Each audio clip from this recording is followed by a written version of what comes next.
Il fut une époque où cuisiner n'était pas seulement préparer des aliments, mais un acte d'ingéniosité, d'amour et de survie.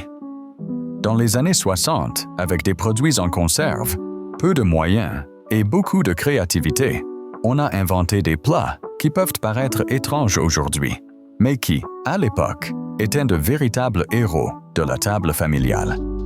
Des cocottes crémeuses et des salades en gelée, jusqu'aux desserts sans pommes et aux gâteaux sans œufs. Chaque recette portait en elle une histoire. Aujourd'hui, nous repartons dans le passé pour faire revivre ces saveurs pleines de tendresse, celles qui ont nourri des générations et laissé une empreinte indélébile dans la mémoire collective. Casserole de thon aux nouilles, la reine incontestée du royaume des casseroles. La casserole de thon aux nouilles ne nourrissait pas seulement les familles, elle les réconfortait. Base crémeuse, nouilles tendres et petites couronnes dorées de chapelures croustillantes ou de chips écrasés. C'était comme un grand câlin servi dans une boîte Tupperware froide. On la retrouvait au repas de quartier, au dîner d'école et au déjeuner de paroisse. Née dans l'après-guerre, sa formule tenait du génie simple. Thon en boîte, soupe condensée aux champignons, nouilles aux œufs et une poignée de petits pois surgelés quand il y en avait. On mélangeait tout, on versait dans un plat beurré et on enfournait jusqu'à ce que ça bouillonne comme une lampe à lave. Simple, économique, satisfaisant. Elle n'avait pas vocation à impressionner, juste à faire son boulot. Arriver fumant à table soir après soir, en transformant des produits du placard en magie. Pas chic, mais fiable.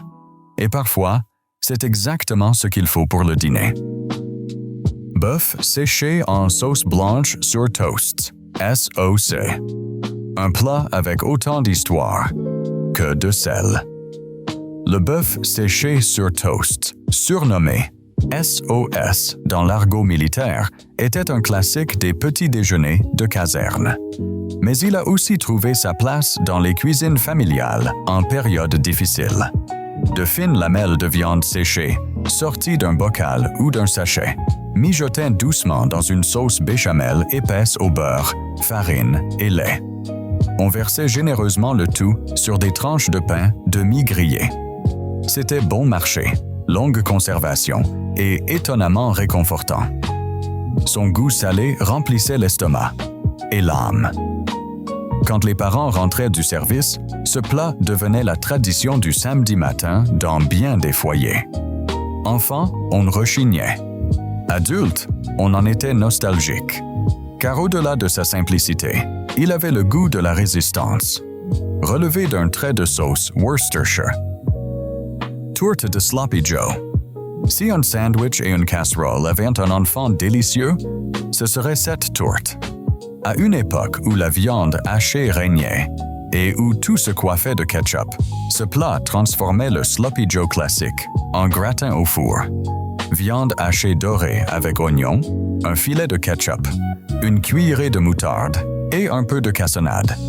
Le tout mijotait jusqu'à obtenir ce mélange sucré-salé si apprécié. Mais au lieu de le servir dans des pains, on l'étalait dans un plat.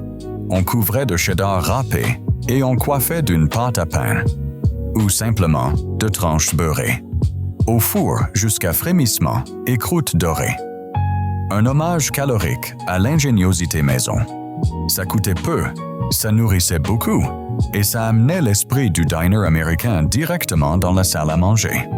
Sans chapeau en papier ni jukebox. Pain de viande aux flocons d'avoine. Avant que la chapelure ne devienne la norme, l'avoine tenait le premier rôle. Moins chère et toujours à portée de main, elle donnait au pain de viande une texture tendre et une tenue parfaite. Comme un câlin de grand-mère traduit en recette. Une livre de viande hachée, un œuf, de l'oignon, une touche de ketchup et de lait, et bien sûr des flocons d'avoine. On mélangeait. On moulait en un pain compact et direction le four, à feu doux. Au final, un glaçage brillant au ketchup, ou, pour les plus sophistiqués, un mélange cassonade-moutarde. Chaque tranche était un petit chef-d'œuvre de simplicité et de goût. Le lendemain, le même pain se retrouvait dans la boîte à lunch, glissé entre 2 tranches de pain de mie, emballé dans du papier aluminium. Ce n'était pas de la haute cuisine. C'était la maison. Et peu de choses disaient « on s'en sort », avec autant de dignité qu'une épaisse tranche de pain de viande servie sur une assiette en plastique. Poêlée de spam à l'ananas. Ce plat rêvait d'Hawaï, mais se contentait d'une poêle. Dans les années 60, le spam n'était pas qu'un produit de placard. C'était la protéine avec de l'attitude. Il suffisait de le couper en tranches épaisses ou en dés, de le poêler jusqu'à ce que les bords dorent et grésillent comme du bacon. Puis venait le virage tropical. Des rondelles d'ananas au sirop, jus compris. Le contraste sucré-salé caramélisait ensemble, donnant un mélange étonnamment savoureux. Certains ajoutaient un trait de sauce soja, d'autres une pincée de cassonade, selon la maison. Servi sur du riz blanc ou une purée instantanée, c'était un luau de semaine avec budget d'étudiant. Et même si aujourd'hui on arque parfois un sourcil, à l'époque ça avait un petit air d'exotisme. Pratique, rapide, différent. Et les enfants adoraient, ce qui, pour bien des mères, valait tout. Casserole de saucisses de Francfort. Dans les 60s, le hot dog ne se réservait pas qu'aux barbecues. Il s'habillait aussi pour le dîner. Ainsi naquit la casserole de Frankfurt, un gratin crémeux, tomaté et fromagé, célébrant la frugalité avec du goût. On commençait par trancher les saucisses et les faire dorer légèrement. Puis, on mélangeait avec des macaronis cuites, de la soupe de tomates en boîte, de l'oignon haché et une belle poignée de cheddar râpé. Parfois, on ajoutait des petits pois ou du maïs, selon le congélateur. Le tout passait dans un plat, coiffé de plus de fromage ou de chapelure, puis au four jusqu'à surface dorée et bouillonnante. Un plat aussi polyvalent qu'économique, aussi honnête qu'attachant. Il ne prétendait pas être autre chose. Il l'était, et avec fierté. Une sorte de hot dog, un smoking. Faux pilon de poulet, city chicken. Pas de poulet, pas de problème. Les passamay faux pilon, ou city chicken, étaient une astuce culinaire héritée de la Grande Dépression et encore présente dans les congélateurs du Midwest des années 60. La clé, ce n'était pas du poulet. On utilisait des cubes de porc ou de bœuf, au meilleur prix, enfilés sur des bâtonnets pour imiter la forme d'un pilon. Pané à la farine et à la chapelure, doré à la poêle, parfois passé au four ou mijoté en sauce jusqu'à tendreté. Une illusion gastronomique pleine de charme. Un petit spectacle à table, de la viande déguisée en volaille. Mais l'essentiel, c'était le goût. Et là, jamais de déception. Dans bien des maisons, ces faux pilons ne cherchaient plus à tromper personne. C'était déjà un classique, savoureux, consistant et, curieusement, élégant à présenter. Boulettes hérisson. Rassurez-vous, aucun porc-épic n'a été malmené pour cette recette. Le nom venait du riz, qui, en cuisant, ressortait des boulettes comme de petites piques. Amusant, astucieux et très économique. On mêlait viande hachée, riz cru, oignons, œufs, sel, poivre et, avec un peu de chance, une pointe d'ail en poudre. On formait des boulettes qu'on faisait mijoter doucement dans une soupe de tomates allongée d'eau ou de bouillon. Pendant que le riz gonflait, les boulettes devenaient de petites merveilles de goût et de texture. On servait nappé de sauce, souvent avec une purée de pommes de terre en accompagnement. Les enfants adoraient le nom. Les adultes, le prix.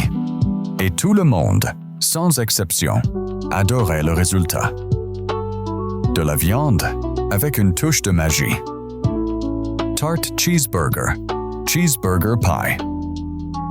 Imaginez que le pain de viande et un burger est un enfant et l'élève dans un moule à tarte.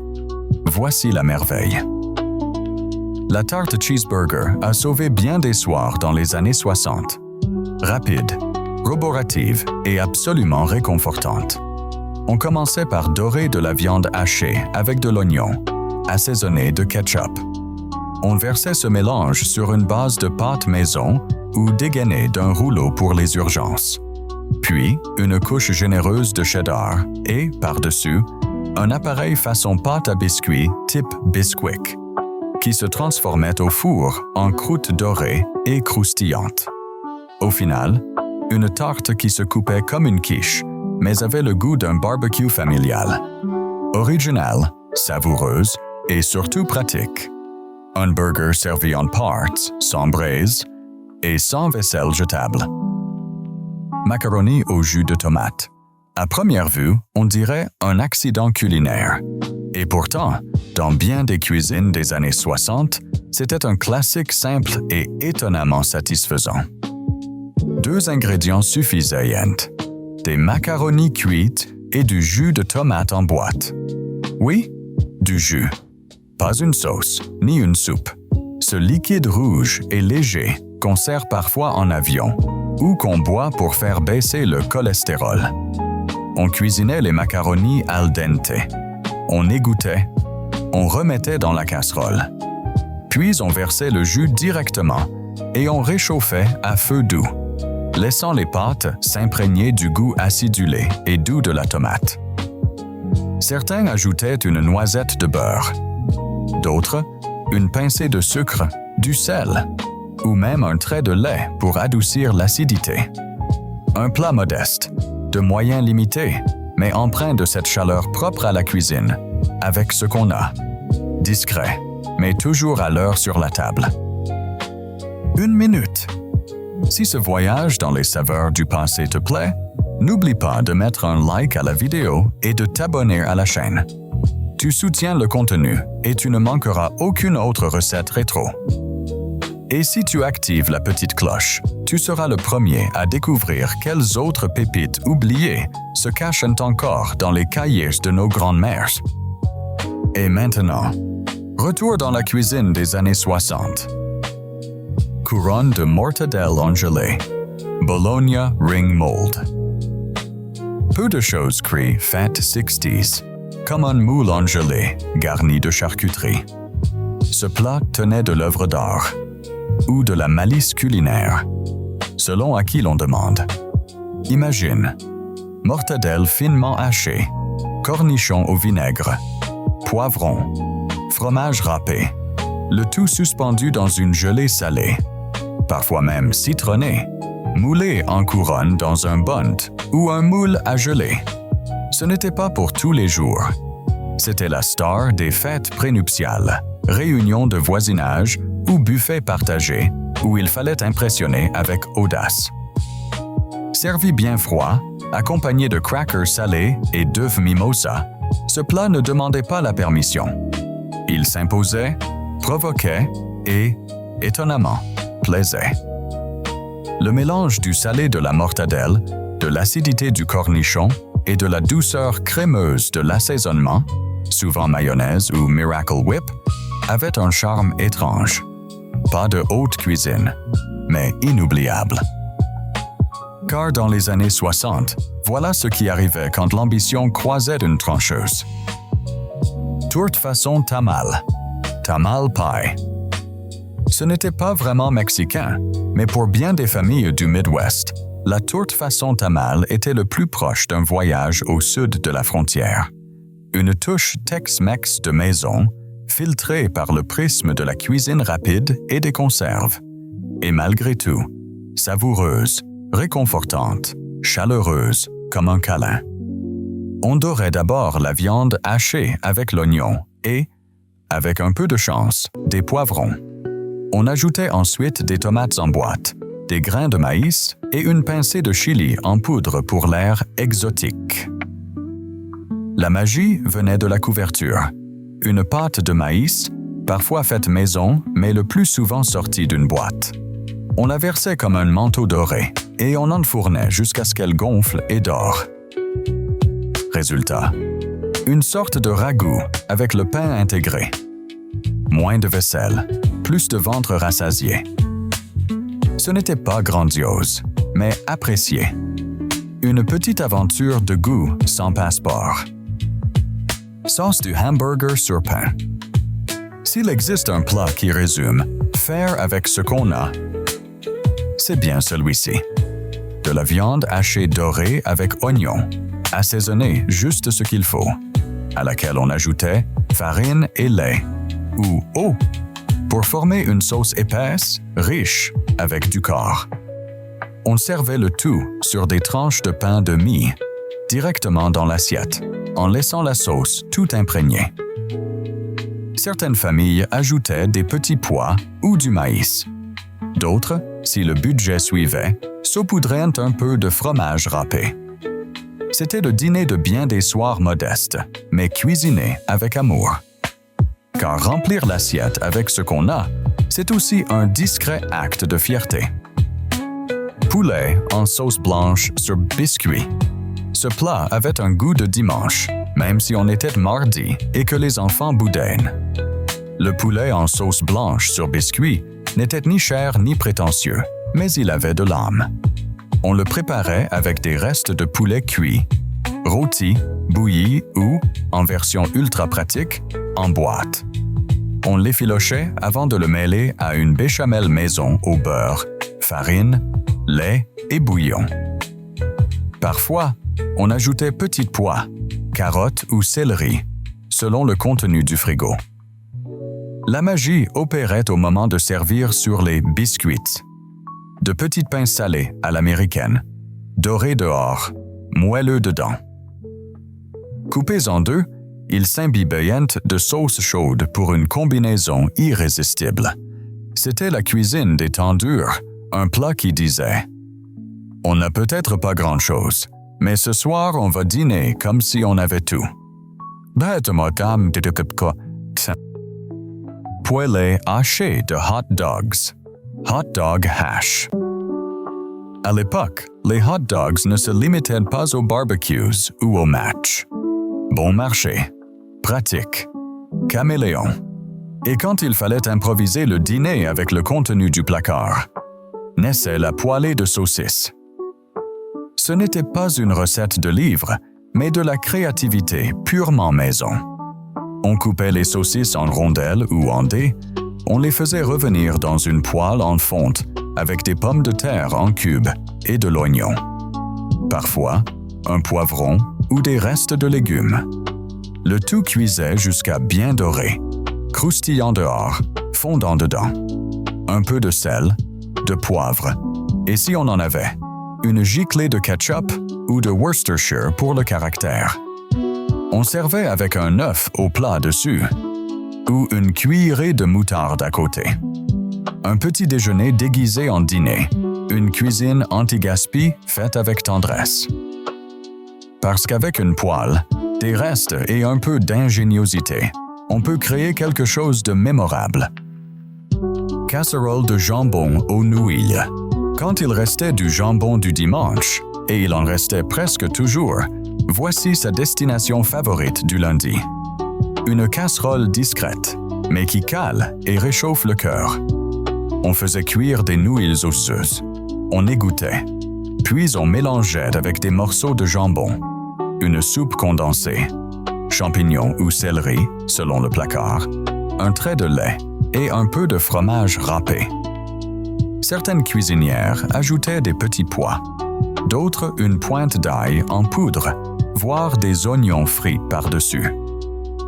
Le tout allait dans un plat beurré, coiffé de crackers émiettés, de cornflakes, ou simplement de plus de fromage, au four jusqu'à bouillonnement et dorure. Résultat, crémeux, réconfortant, salé juste ce qu'il faut. Croûte croustillante, cœur tendre. De ces dîners qui ne fanfaronnent pas, mais dont on reprend volontiers. Poêlée de riz à la viande. Beefy rice skillet. Parfois, on n'avait qu'une livre de viande hachée. et une prière. Dans les années 60, ça suffisait. Ce plat sauvait les soirs de semaine. Rapide, économique, tout cuit dans une seule poêle. On commençait par dorer la viande avec l'oignon et, avec un peu de chance, un peu de poivron. On ajoutait du riz cru, une boîte de tomates, concassées, en dés ou en sauce, et de l'eau ou du bouillon.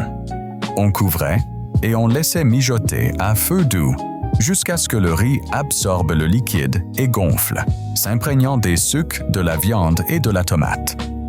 Certains y mettaient du maïs, d'autres une pincée de chili en poudre pour réveiller tout ça. Un plat simple, mais avec une âme. Et le meilleur, une seule poêle à laver. Steak Salisbury et sauce aux champignons, l'équivalent 60 d'un dîner élégant. Viande de luxe? Non. Apparence de luxe? Assurément. Le steak Salisbury se préparait avec de la viande hachée mêlée de chapelure, d'œufs et d'assaisonnement. On formait des steaks qu'on faisait dorer à la poêle. La clé résidait dans la sauce, champignons frais ou en boîte sautée au beurre, bouillon corsé, une touche de ketchup, de moutarde ou de Worcestershire et un peu de farine pour lier. Les steaks retournaient dans la sauce pour finir de cuire doucement, jusqu'à tendreté. Servi sur une purée de pommes de terre ou du pain de mie, avec des haricots verts en boîte à côté, c'était un dîner qui faisait se sentir spécial, sans vider le porte-monnaie. De l'élégance à prix modique. Parce que parfois, il suffit d'une bonne sauce pour bien se sentir. Foie aux oignons. Peu de recettes divisent autant que l'incontournable foie aux oignons. Pour certains, c'était un plat réconfortant, chargé de souvenirs d'enfance. Pour d'autres, une expérience qu'ils préféraient éviter. Mais dans les années 60, il faisait partie du menu familial au quotidien. Non seulement économique, on le tenait aussi pour très nourrissant, notamment grâce à sa réputation d'aliment pour le cerveau. On découpait le foie en fines tranches, on l'enfarinait légèrement, puis on le saisissait à feu vif pour le dorer et garder l'intérieur tendre. Les oignons, eux, cuisaient lentement jusqu'à caraméliser, apportant un doux sucré qui équilibrerait la saveur prononcée du foie. Une touche finale de vinaigre ou une noisette de beurre venait lier le tout. Au-delà des goûts, ce plat transmettait une valeur essentielle de la cuisine d'antan. Tirer parti de chaque ingrédient et cuisiner avec respect et affection ce qu'on avait sous la main. Goulash à l'américaine. Malgré son nom emprunté à un plat hongrois, ce goulash était une invention 100% américaine. Un ragoût simple, sans four, sans moule, réalisé dans une seule marmite et avec ce qu'il y avait dans le placard.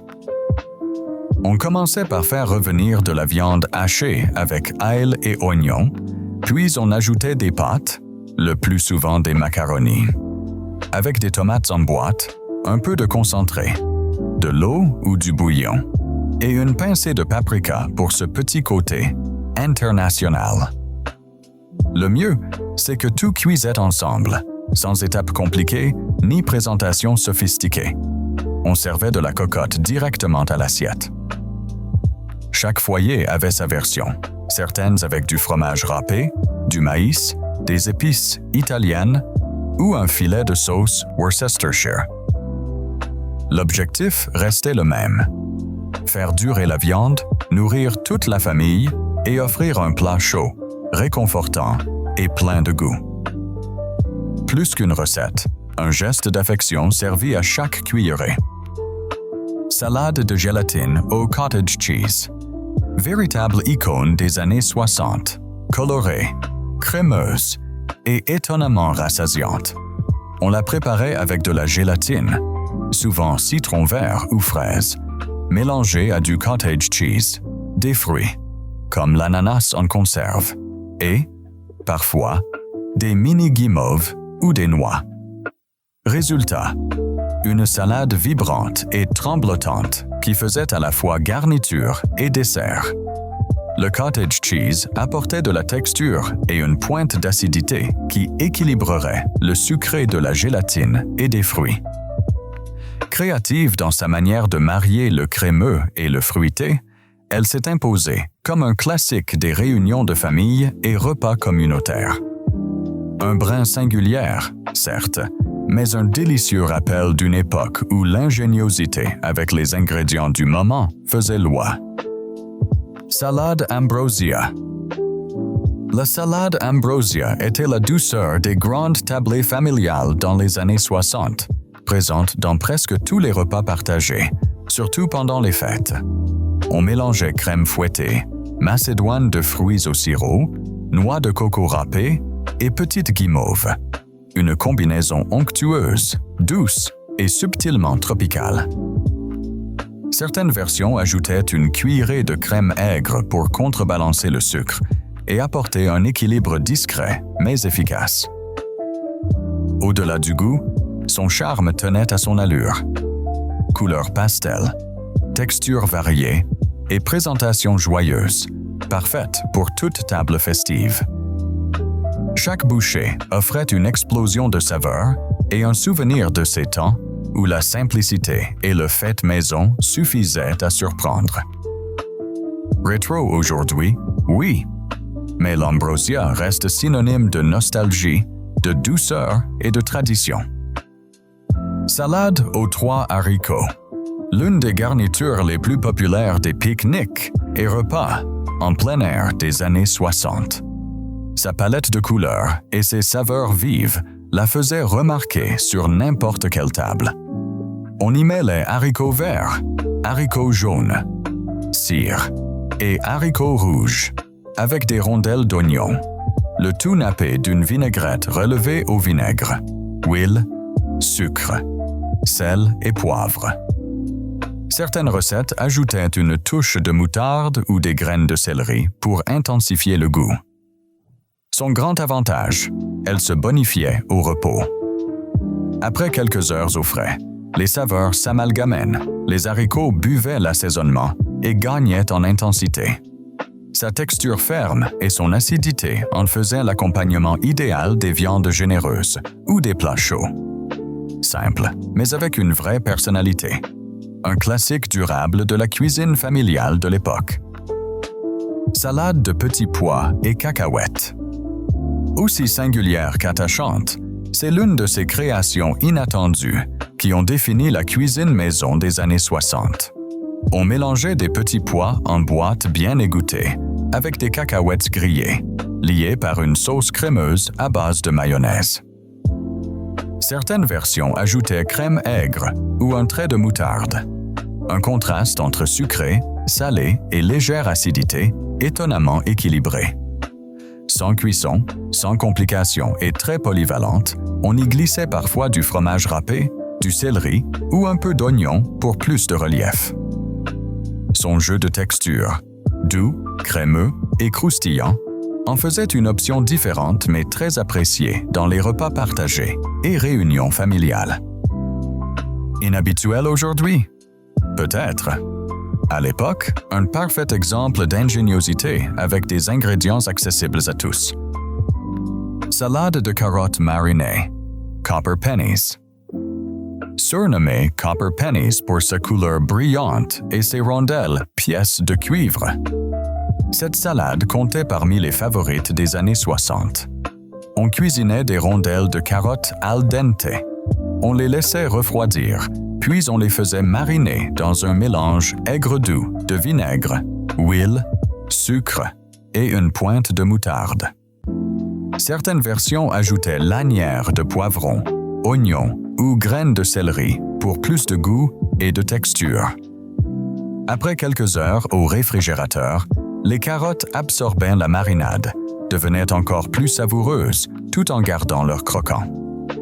Colorée, accrocheuse, économique et pratique à préparer à l'avance, elle se conservait plusieurs jours.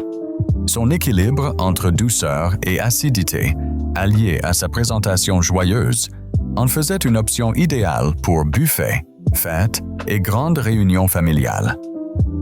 Salade yeux de grenouille. Malgré son nom, cette salade sucrée faisait fureur dans les rassemblements des années 60. On l'assemblait avec des pâtes assini di pepe. Une fois cuite et mêlée à de la crème fouettée, de l'ananas en conserve, des guimauves et parfois de la noix de coco, on obtenait une texture unique. L'assaisonnement sucré-aigre se préparait avec sucre, vinaigre et un peu de farine comme liant. Servie bien froide, elle était crémeuse, fruitée et surprenante. Une vraie démonstration de l'ingéniosité culinaire de l'époque. Transformer des ingrédients simples en un dessert mémorable. Casserole d'ananas au fromage. Un plat audacieux qui mariait des ingrédients aujourd'hui jugés incompatibles, mais qui, dans les années 60, a conquis bien des tables. Ananas en conserve et cheddar râpé. On y ajoutait du sucre et, dans certaines versions, de la chapelure pour une croûte croustillante à la cuisson. Au four, un gratin doré et bouillonnant où le sucré et le salé s'entremêlent avec une harmonie inattendue. Étrange sur le papier, mais son goût marqué et ses contrastes de texture en ont fait un favori des dîners de Noël, repas communautaires et événements d'église. Facile, économique, original et terriblement réconfortant.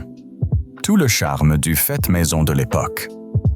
Un vrai symbole de l'audace culinaire du moment. Celery Victor. Celery Victor, c'est la salade simple mais élégante, pile dans l'esprit frais et sans chichi des années 60. Née dans un restaurant de San Francisco, elle se composait d'un céleri blanchi puis refroidi, assaisonné d'une vinaigrette huile d'olive vinaigre, sel et poivre. On la ponctuait souvent de persil haché ou d'un voile de fromage râpé. Sa texture croquante et son acidité en faisaient un accompagnement rafraîchissant, idéal en entrée ou pour équilibrer des plats plus copieux. Modeste, mais avec du caractère. Riz glorifié. Le riz glorifié faisait partie de ces salades desserts des années 60 qui défiaient les catégories. On mêlait du riz cuit avec du lait concentré sucré ou de la crème fouettée, puis on ajoutait des morceaux d'ananas, des cerises marasquin et, dans certaines versions, de petites guimauves. On laissait prendre au frais jusqu'à obtenir une consistance douce et crémeuse, au goût sucré et fruité, étonnamment agréable. Sa réalisation simple et son allure colorée en ont fait un incontournable des réunions de famille, repas partagés et dîners de fête. Préparable à l'avance, elle attirait tous les regards par son mélange de textures et ce charme rétro si caractéristique. Aujourd'hui encore, une cuillerée de pure nostalgie pour ceux qui ont grandi avec cette saveur. Si tu profites de cette délicieuse balade parmi les recettes les plus curieuses et attachantes des années 60, n'oublie pas de liker la vidéo et de t'abonner à la chaîne. Ça nous aide à sauver ces saveurs du passé et à faire vivre la mémoire de la cuisine maison d'antan. Et active la petite cloche.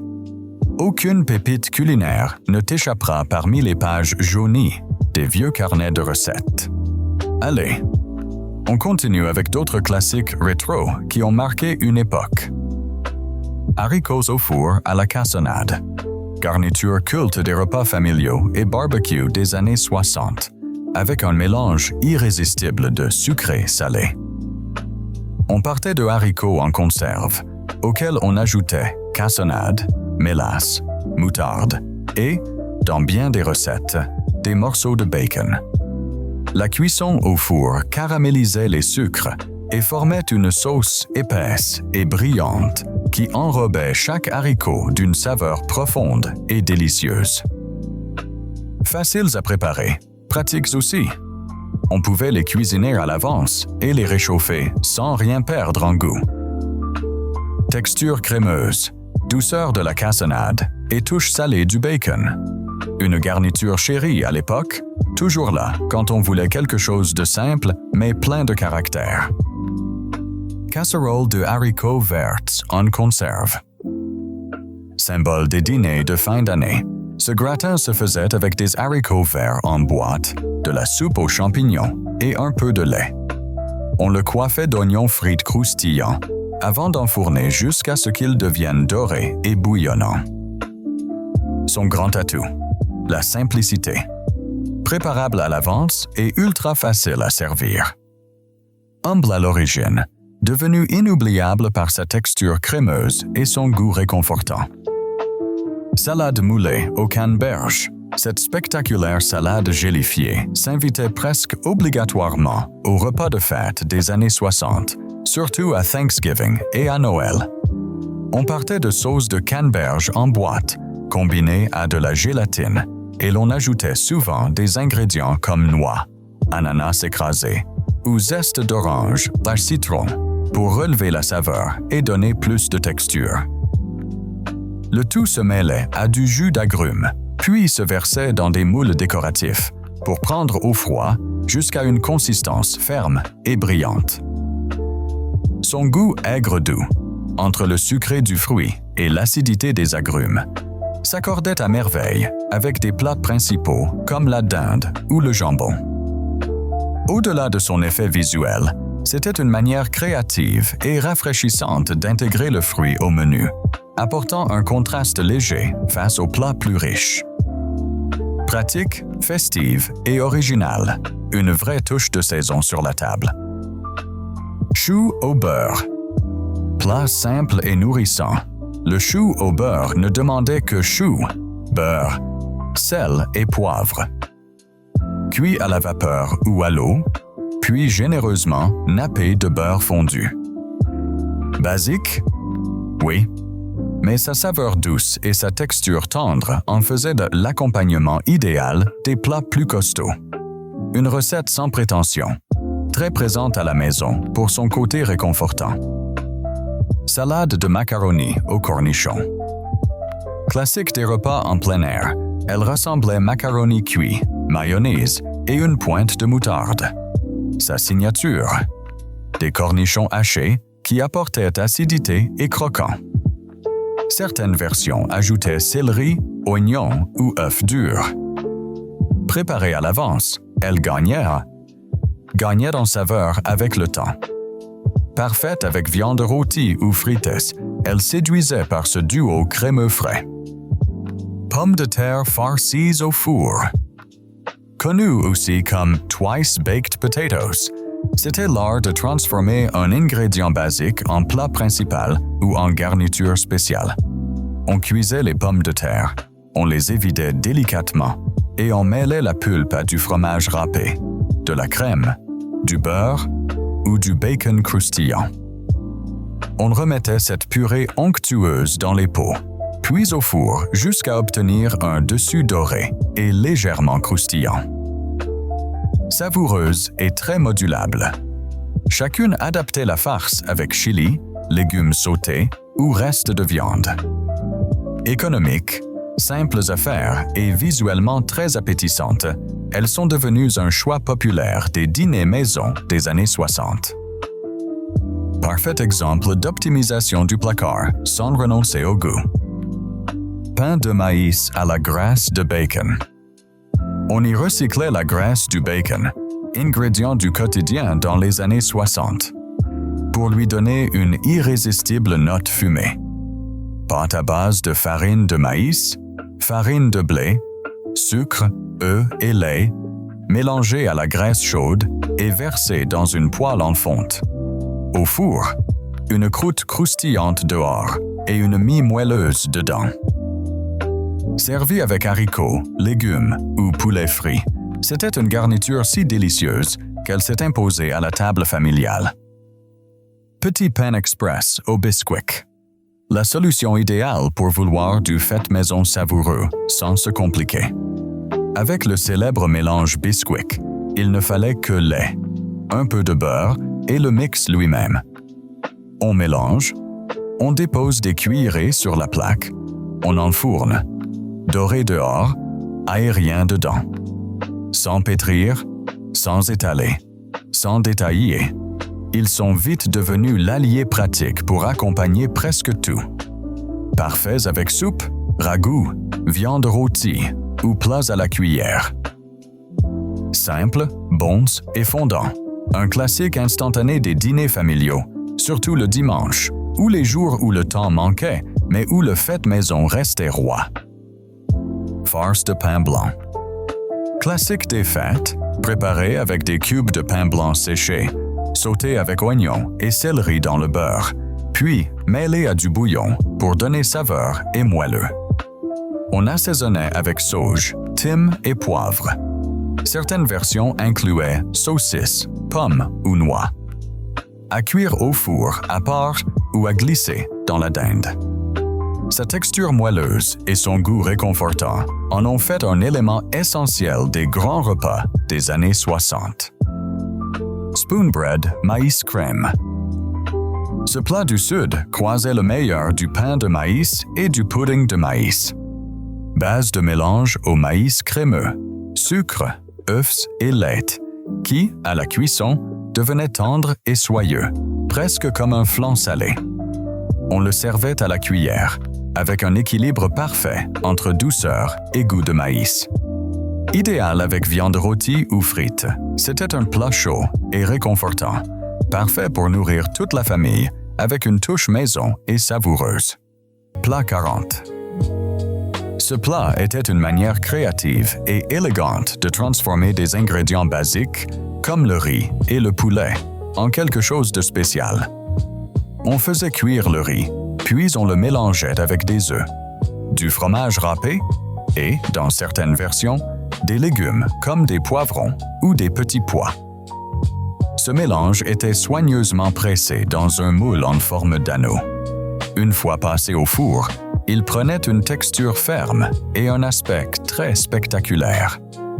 Une fois démoulé, le centre de l'anneau était garni d'un ragoût crémeux de poulet, préparé avec une sauce blanche bien assaisonnée. Une combinaison à la fois visuellement attractive et délicieuse. Doré au four, ce plat était parfait pour les repas de famille ou les réunions, car il permettait de réutiliser les restes de poulet et offrait une présentation qui ressortait sur la table par son originalité et sa chaleur, faite maison. Salade Watergate. La salade Watergate est l'un de ces desserts qui éveillent la curiosité, autant par son apparence que par son origine. Elle mêlait des ingrédients peu conventionnels, comme de la gélatine à la lime, une garniture fouettée type crème, de l'ananas broyé au sirop et des mini marshmallows, pour une préparation crémeuse, aérienne et d'un vert pastel très voyant, bien qu'elle soit devenue très populaire dans les années 70. Ses origines remontent à la fin des années 60, et son nom, aussi singulier que sa recette, s'inspire du scandale politique qui a marqué une époque. Pour la préparer, on dissolvait la gélatine dans de l'eau chaude, puis on incorporait le reste des ingrédients avant de laisser refroidir jusqu'à prise. Le résultat, un dessert léger, au goût sucré et légèrement acidulé, idéal à emporter pour une auberge espagnole ou à servir lors des fêtes. Au-delà de sa saveur, ce qui l'a rendu inoubliable, c'est son style ludique, son air rétro et la nostalgie qu'elle réveille à chaque cuillerée. Gâteau fou, Wacky Cake. Le gâteau fou, aussi appelé gâteau de la dépression, est une recette née du besoin et de la pénurie. Sa particularité, il ne contient ni œufs, ni lait, ni beurre, des ingrédients rares durant les années difficiles. La préparation était aussi simple qu'ingénieuse. On mélangeait directement les ingrédients secs dans le moule. On creusait 3 petits puits pour le vinaigre, la vanille et l'huile. Puis, on versait de l'eau par-dessus pour amalgamer le tout. Après cuisson, on obtenait un gâteau moelleux, humide, avec une saveur chocolatée étonnamment riche malgré sa grande modestie. Souvent, on se contentait de le saupoudrer de sucre glace. Parfois, on l'accompagnait d'une cuillerée de crème fouettée ou de fruits frais. Ce gâteau remplissait l'estomac. Et le cœur, prouvant qu'avec peu de moyens et un brin de créativité, on pouvait offrir un dessert à la fois délicieux et réconfortant. Gâteau Cherry Dump Cake. Gâteau express aux cerises. Ce gâteau incarnait la cuisine simple et pratique. Comme son nom l'indique, il suffisait de verser les ingrédients dans un plat et de laisser le four faire le reste. On commençait par une boîte de garniture aux cerises, sur laquelle on émiettait un mélange pour gâteau jaune. Par-dessus, on déposait des morceaux de beurre, sans rien mélanger, pour qu'ils fondent à la cuisson et forment une croûte dorée et croustillante. Au final, c'était un dessert chaud, avec une base de fruits douce et juteuse, et une couche supérieure légèrement croquante et bien beurrée. Sa préparation sans chichi en a fait une recette très populaire pour les repas en famille, les fêtes improvisées ou les dimanches tranquilles. Pas besoin de sophistication pour être bon. Une simple cuillère pour le servir et un sourire pour le savourer. Pudding à la banane et biscuits. Nilla. Ce grand classique du Sud est devenu un emblème des repas faits maison, surtout à partir des années 60. On superposait des rondelles de banane bien fraîches, des biscuits type Nilla, vanille et un pudding à la vanille, souvent réalisé avec un mélange instantané ou maison. Après le montage, on laissait reposer plusieurs heures afin que les biscuits s'imbibent de l'humidité du pudding et de la banane, prenant une texture douce et légèrement moelleuse, proche d'un entremets bien froid. Le résultat, une douceur crémeuse, au goût délicat mais profond, qui marie le sucre naturel du fruit, la note vanillée du pudding et la texture nostalgique des biscuits attendris. Si facile à faire que tout le monde pouvait s'y essayer. Et si maison, au palais qu'il s'est imposé aux repas de famille, aux célébrations et aux réunions. Un dessert simple et charmant qui a résisté au temps, réveillant des souvenirs à chaque bouchée. Faux gâteau aux pommes, avec Crackers Ritz. Ce gâteau ingénieux et surprenant est né durant les années difficiles de la Grande Dépression, quand beaucoup de foyers ne pouvaient pas s'offrir des pommes fraîches. On utilisait à la place des crackers salés Ritz, profitant de leur croquant et de leur saveur neutre. Mélangés avec du sucre, de la cannelle, du jus de citron et un peu d'ail, ils se transformaient à la chaleur du four en une garniture douce, épicée, étonnamment proche d'un classique aux pommes. Après cuisson, l'intérieur bouillonnait et se fondait dans la pâte, libérant un parfum chaud et réconfortant. Le résultat, un dessert doré, juteux, avec toute la nostalgie d'une recette familiale. Son succès tenait autant au bas coût de ses ingrédients qu'à sa capacité à surprendre. Sans fruits frais, il trompait pourtant le palais. Preuve qu'en cuisine, la créativité peut sublimer la pénurie avec ingéniosité et beaucoup de cœur.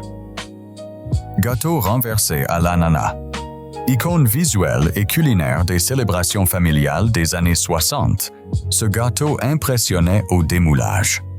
Des rondelles d'ananas caramélisées, révélées à l'envers, décorées de cerises rouges lustrées, le tout nappé d'un glaçage ambré, au sucre brun et au beurre fondu. La base était un biscuit simple mais moelleux, qui absorbait les jus du fruit et du caramel. Facile à préparer avec des ingrédients de placard, il régnait sur les anniversaires, réunions et dimanches en famille. Son équilibre entre douceur, fraîcheur fruitée et texture humide en faisait l'un des desserts les plus aimés de la décennie. Non seulement délicieux, mais aussi spectaculaire à l'œil. De quoi briller sur n'importe quelle table. Cookies à l'avoine et pépites de butterscotch. Oatmeal Scotchies. Ces cookies revisitaient la classique biscuiterie à l'avoine avec une touche encore plus gourmande. À la pâte habituelle, beurre, sucre, œufs, flocons d'avoine, on ajoutait des pépites de butterscotch, petites gouttes au goût de caramel grillé qui créaient un contraste irrésistible. À la cuisson, les biscuits prenaient une couleur dorée, des bords légèrement croustillants et un cœur tendre et mâchouillable. Terriblement addictif. Très populaires pour leur saveur et leur texture réconfortante, ils accompagnaient à merveille un verre de lait, se servaient aux kermesses ou s'offraient comme petite douceur de l'après-midi.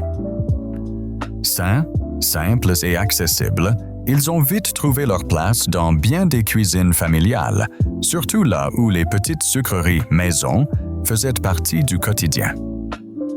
Bars magiques. Magic Cookie Bars. Les bars magiques faisaient partie de ces desserts rapides, simples et absolument addictifs qui devenaient des incontournables. Montage en couche. Base de biscuits. Grammes émiettés. Lait concentré sucré. Pépites de chocolat. Noix de coco râpées et noix. Pecans ou cerneaux. Au four, les couches se fondaient légèrement pour donner une barre dorée, collante et ultra savoureuse. Le meilleur? Elle ne demandait ni technique ni temps. Prêtes en quelques minutes, parfaites à partager lors de réunions, pique-niques ou goûters improvisés. Le mélange des textures, croustillant, crémeux, mâchouillable, et le doux mariage des ingrédients en faisait une bouchée irrésistible, chaque carré. Un shoot de saveur rétro qui conquérait enfants et adultes sans effort. Pudding de tapioca. Le pudding de tapioca est un classique qui séduit par sa texture unique et sa douceur enveloppante. On faisait cuire lentement des perles de tapioca avec du lait, du sucre et des œufs, jusqu'à absorption et obtention d'une crème épaisse et soyeuse. Une pointe de vanille, ajoutée à la fin, apportait un parfum chaleureux et réconfortant qui embaumait la cuisine de nostalgie. Il se servait chaud, tout juste sorti de la casserole, ou bien froid, après un passage au réfrigérateur pour un dessert plus rafraîchissant. Souvent décoré d'un nuage de crème fouettée ou d'une pincée de cannelle, il réunissait simplicité d'exécution et ingrédients de base. Une recette transmise de génération en génération pour son charme discret et rassurant. Au gâteau aux pommes, version alternative. Cette seconde version reprenait la même idée brillante. Recréer le goût et la texture d'un gâteau aux pommes, sans la moindre pomme. Les crackers. Ritz croustillants étaient mêlés à du sucre, de la cannelle, du jus de citron et de la fécule de maïs, donnant une garniture qui imitait à la perfection la douceur et l'acidité du fruit cuit. Le secret tenait à la façon dont ces ingrédients interagissaient au four, transformant les biscuits en un mélange fondant et aromatique. À la cuisson, la garniture se mariait à la croûte pour une texture juteuse, une belle coloration dorée et un arôme épicé qui envahissait la pièce. Sans fruits frais, le résultat était pourtant si convaincant que beaucoup n'y voyaient que du feu. Une démonstration éclatante de l'ingéniosité domestique en temps de pénurie, quand l'envie d'un dessert réconfortant l'emportait sur les limites du porte-monnaie ou du marché. Une seconde. Si tu apprécies cette promenade dans la cuisine des années 60, n'oublie pas de mettre un like à la vidéo et de t'abonner à la chaîne. Tu soutiens ainsi le contenu et tu nous aides à continuer de ressusciter ces pépites du répertoire classique. Et si tu actives la petite cloche, tu seras le premier à savoir dès que nous publions une nouvelle recette d'antan. Allez, on poursuit l'exploration de ces plats qui ont marqué leur époque et gardent un charme si particulier. Terrine de poulet en gelée, Jellied Chicken Loaf. La terrine de poulet en gelée faisait partie de ces plats typiques du milieu du XXe siècle qui ne laissaient personne indifférent.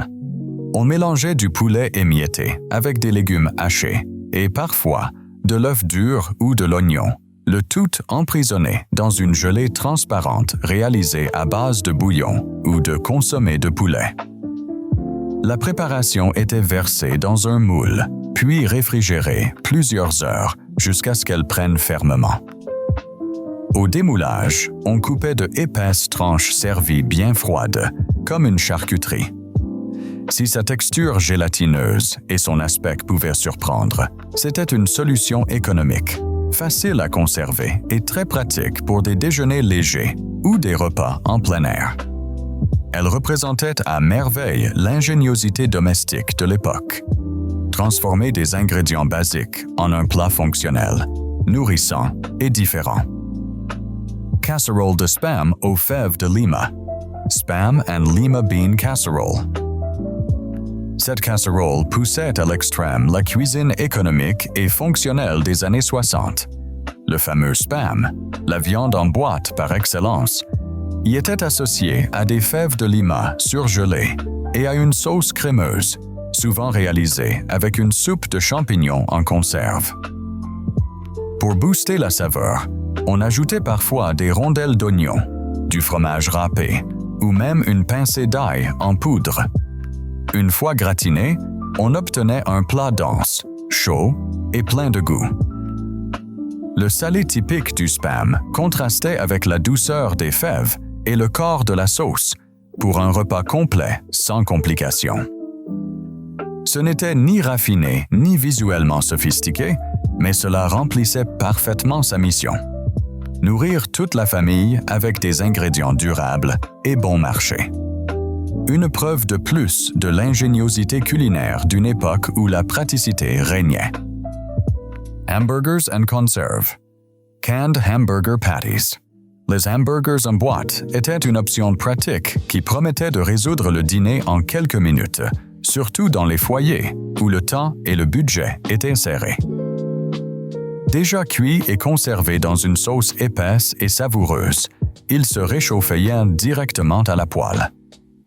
On les faisait souvent revenir avec de l'oignon pour un petit plus de goût, ou on se contentait de les dorer des deux côtés jusqu'à ce qu'ils soient bien chauds. On les servait avec du riz, une purée de pommes de terre ou dans un pain, pour un repas complet et réconfortant sans grande préparation. Ce n'était ni un plat sophistiqué, ni l'exemple de la fraîcheur, mais il remplissait son rôle. Rapide, économique et chargé d'un goût que beaucoup gardent en mémoire. Une illustration claire de la cuisine fonctionnelle des années 60, pensée pour simplifier le quotidien sans renoncer au plaisir d'un plat chaud. Sandwich au pain de viande, pickles and piments.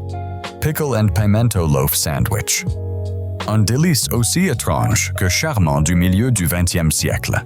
On le préparait avec de fines tranches d'un pain de viande industriel d'aspect singulier.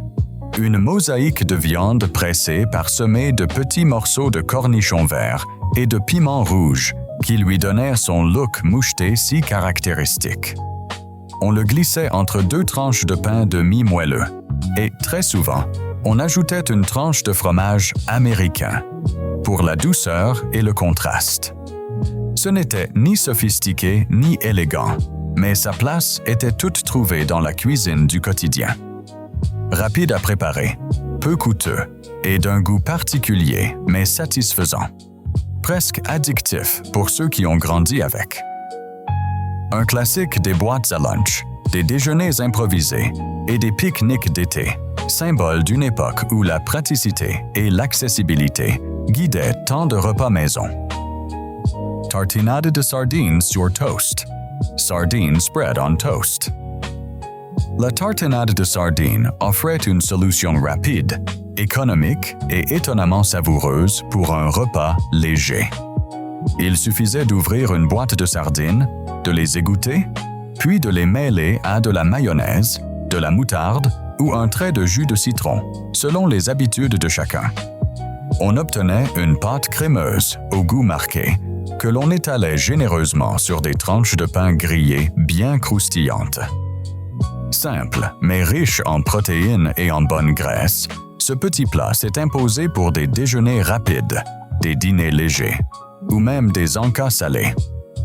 Son goût ne plaisait pas à tout le monde, certes, mais pour beaucoup, il évoquait l'enfance et une époque où l'on tirait le meilleur de chaque produit du placard. Une vraie démonstration de l'art de sublimer un ingrédient modeste avec 2 ou 3 assaisonnements. Dip de jambon, endiablé, deviled ham dip. Star des buffets et des plateaux d'apéritifs dans les années 60, ce dip avait pour base du jambon devilled, en conserve, économique et très polyvalent, mélangé avec de la mayonnaise, un peu de moutarde et, dans certaines variantes, quelques gouttes de sauce Worcestershire ou de sauce pimentée pour plus de peps. On obtenait une crème onctueuse, salée, légèrement piquante, parfaite à partager sans prise de tête. On le servait avec des crackers salés, des toasts ou des bâtonnets de légumes crus, et il disparaissait toujours très vite. Sa texture lisse et sa signature aromatique le distinguaient des dips plus neutres. En prime, il se préparait en un clin d'œil, sans cuisson, avec des produits longue conservation. Une solution idéale pour des hôtes pressés, mais décidés à régaler. Encore une preuve que la cuisine de placard peut être à la fois futée et délicieuse. Ainsi se termine notre parcours parmi les recettes qui ont donné du goût à toute une génération. Pain de gland. Le pain de gland semblait simple en apparence, mais il était d'une richesse incroyable, tant par son histoire que par son goût. C'était un pain à l'arôme profond, terreux, avec des notes de noix, élaboré à partir de glands récoltés, séchés, moulus, puis longuement lavés, afin d'en retirer les tanins amers. Même si aujourd'hui cet ingrédient paraît inhabituel, il fut pendant des siècles une source essentielle de glucides et d'énergie pour de nombreuses tribus. Plusieurs peuples amérindiens, notamment ceux de Californie et des forêts de l'Est, valorisaient les glands pour leur abondance, la facilité de cueillette et leur densité nutritive. Les chênes étaient traités avec un immense respect. On ne les abattait pas sans nécessité, et des brûlages contrôlés étaient pratiqués pour préserver les chênailles. La récolte des glands était un événement collectif, et